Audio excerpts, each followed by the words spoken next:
Weld joints. What is a weld joint? A weld joint is the orientation or positioning of the two pieces of base metal that you're about to weld together and how they come together.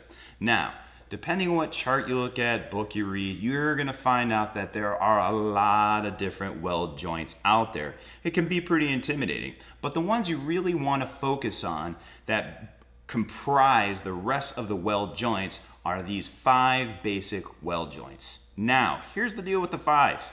You only really need to learn a couple of different techniques in order to weld all 5 together. Now let's take a look at them. So, these 3 here, corner joint, T-joint, lap joint.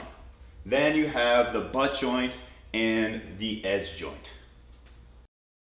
Let's take these top 3 here, the corner joint, T-joint, and lap joint.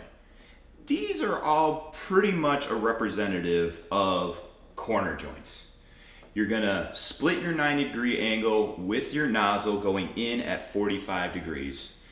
That's called your work angle, and then you are going to create your weld. The T-joint is just 2 corner joints, as is the lap joint. Now let's talk about the butt joint and the edge joint. Same deal, anytime you have any angle of weld, such as 180 degrees, you're gonna go in, splitting it in half at 90 degrees to create your weld. You're keeping your work angle consistent.